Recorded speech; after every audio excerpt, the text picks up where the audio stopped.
Hey, what's up, everybody? All right, so I was helping a client sort of really get into strumming. And when I was living in Los Angeles, I was helping a lot of singer-songwriters whose primary instrument was keyboards. And they wanted to, for showcasing, they wanted to move to guitar. We had to get them ready really, really quickly. And one of the main things was strumming. The telltale sign of somebody just not having played guitar for that long is sort of like really, really stiff, almost at a time strumming. We're going to touch on that a little bit. But let's sort of get into what's happening.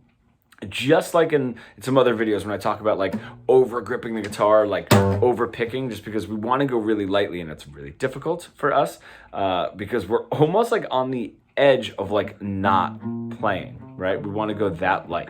So we want to think of strumming the same way. Usually people will stiffen up their wrist and their hand, they'll like over squeeze, right? When I'm strumming, my pick is almost, I mean, depending on the dynamic, but my pick is almost falling out of my hand. That's how light it is, and that's how light it needs to be. Usually we squeeze, tighten our wrist, right? There's no wrist movement, and we just sort of hammer in with our elbow. The elbow's gonna move, but the elbow should be the last sort of muscle engaged. I guess the elbow's not really a muscle, but those muscles, the last set of the last motion engaged if you're sort of adding volume. So we really want to start nice and loose here, and it's sort of like turning a doorknob, right? But then also your wrist moving up and down. So it's like your wrist goes down, and then you're also sort of turning in, and then you turn back up as your wrist sort of bends back. Nice and easy. Now, the way that you know you're doing it correctly at first is if you can do it lightly. And that's all you need to do. And if you can do it down up. If you're getting stuck on the strings, right? That just means, number one, we're digging in a little too far, right? That pick is going a little too far into the strings. And we're holding on to the pick a little too harshly. The pick sort of bends upward as it goes like down the strings, you know, sort of flicks upward, and then same on the up motion, sort of like goes sort of angles downward.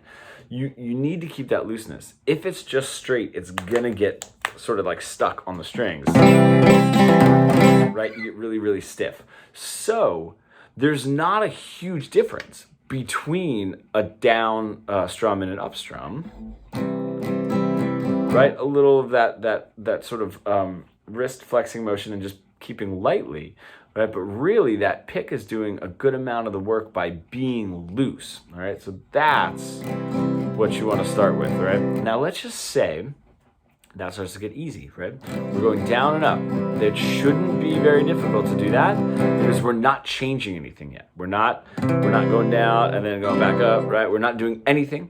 So nice and easy down, nice and easy up. It doesn't matter how fast we're really going, right? We're going nice and loose. That's how you know that pick is in a good spot. Now we can start adding a little bit of wrist to it, right? And this really helps if you are sort of like looking on your phone, like I am, but or like a mirror, you know. And it just sort of has this sort of flow down and up, right? And that's going to come with a little bit of practice in going light. And that's going to be the first set of muscles that we're going to add into adding just a little bit more dynamic and a little bit more volume, okay? So if we have sort of this, then I can add, we're moving, the elbow is moving just that little tiny bit, right?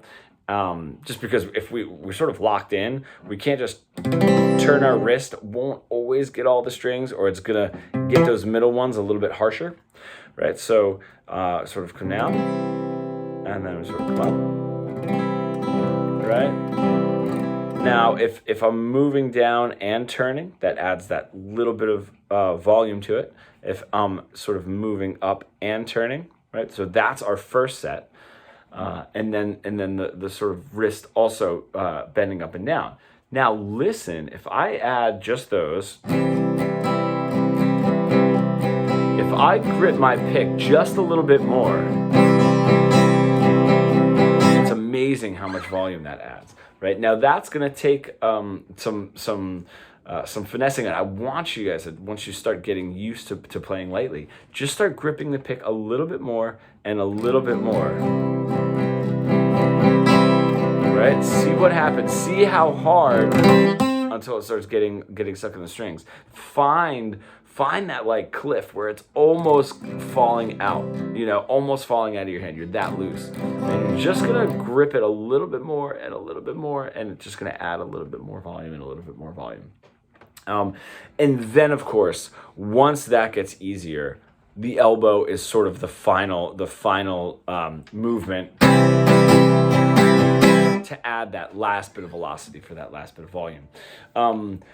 So that's how I want you to think of it and practice it. Another really great way, and this has helped a couple of the clients that I was talking about when I was in LA, is we're so far removed from picking and strumming, especially when we're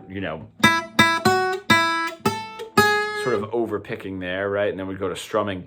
It's not that wildly different, okay? So I want you to almost think of, once you get your picking down, and your picking's nice and light, whatever exercises you're doing, this isn't a picking video, whatever exercises you're doing, think of it as you're just picking all the strings at the same time. And I know that's weird, and I know that sounds pretty stupid, right? But it is going to help, right? What I mean by that is, if we take let's say, like sort of like this Johnny Cash strumming,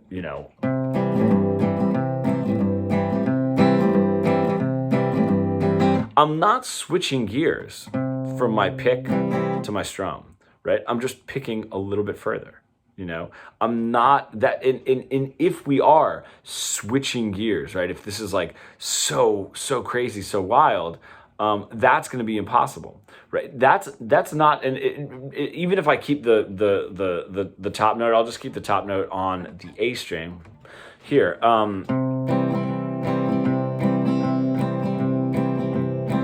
Right, just so there's no movement. That's not difficult, right? And the reason it's not difficult is because I'm relating the two. I'm doing almost the same thing. I'm almost just doing.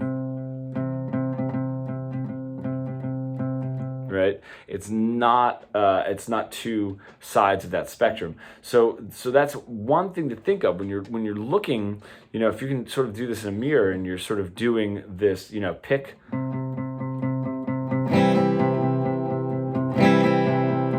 sort of like a down up, and then just watch. I mean, the only difference is just how far my hand is going. And again, I know that sounds ridiculous. To some people, that might sound ridiculous. It's like, obviously that's the difference. But what I'm saying is, it's not right. That now we're not even close to the same thing, right? We're just extending how far we're picking, right? So once that pick gets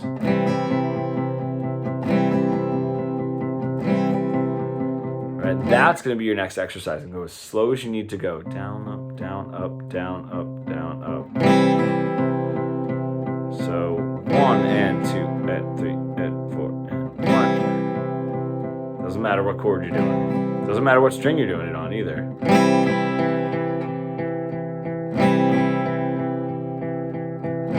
And once you get that control, we can go to a chord like G, which is now all 6 strings.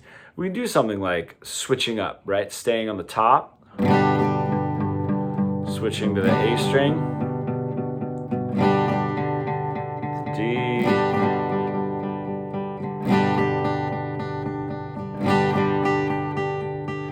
right, just to get a little bit more precise in practice. But the main goal is to be able to do all of this relaxed, and then building from there. Like, that's the same idea where picking and strumming is not switching gears. That's the same with just adding volume, right? If we're just